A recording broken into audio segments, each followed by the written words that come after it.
आज तारीख है 31/1/2026।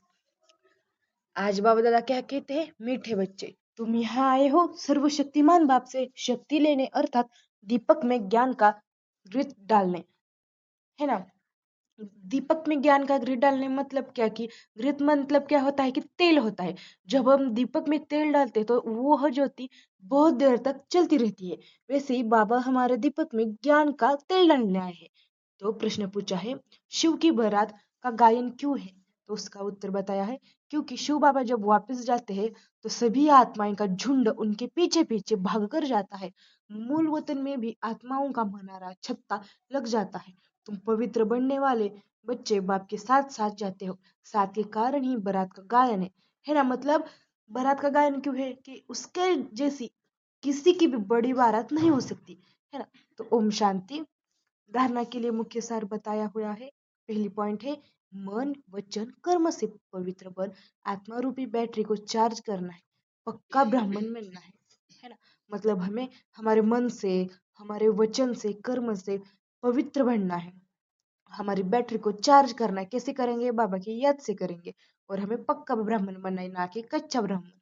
तो दूसरी पॉइंट बताई है, मनमत व मनुष्य मत छोड़ एक की बाप की श्रीमत पर चलकर स्वयं को श्रेष्ठ बनाना है ना। मतलब हमें खुद की बात या किसी किसी और ने कहा कि इस मेडिटेशन में मत जाओ, यह मत करो, तो उनका नहीं सुनना। सिर्फ एक बाप की श्रीमत पर चलकर स्वयं को श्रेष्ठ बनाना है। सतव्रतान बन बाप के साथ उड़कर जाना है। तो वरदान में बताया है, सत्यता की शक्ति द्वारा प्रकृति व विश्व को स्वतः प्रधान बनाने वाले मास्टर विधि विधाता भव। तो जब आप बच्चे सत्यता की शक्ति को धारण कर मास्टर विधि विधाता बनते हो तो प्रकृति स्वतः प्रधान बन जाती है, युग सतयुग बन जाता है। मतलब हमें क्या करनी है, हर हर बात पर सत्य बोलना है, सत्य की शक्ति को धारण करना है, तो हम सतो प्रधान बनेंगे। और सतयुग में कोई झूठ तो होता ही नहीं, सतयुग ही है सतो प्रधान। तो सर्व आत्माएं सदगति की तकदीर बना लेती है। आपकी सत्यता पारस के समान है ना।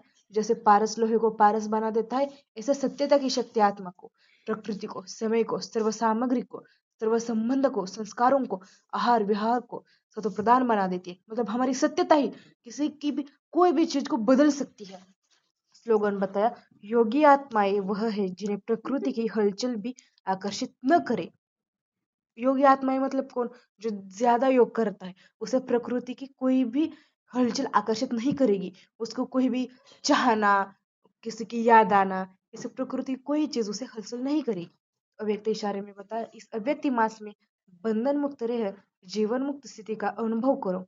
स्वदर्शन चक्रधारी सो छत्रधारी बनो, तो देह की स्मृति के अनेक व्यर्थ संकल्पों के चक्र से, लौकिक और अलौकिक संबंधों के चक्र से, अपने अनेक जन्मों के स्वभाव और संस्कारों के चक्र से, और प्रकृति के अनेक प्रकार के आकर्षण के चक्र से जब मुक्त हो जाएंगे, तब अन्य आत्माओं को भी बाप से प्राप्त हुई शक्तियों द्वारा अनेक चक्करों से सहज ही छुड़ाकर जीवन मुक्त बना सकेंगे, है ना। तो ओम शांति।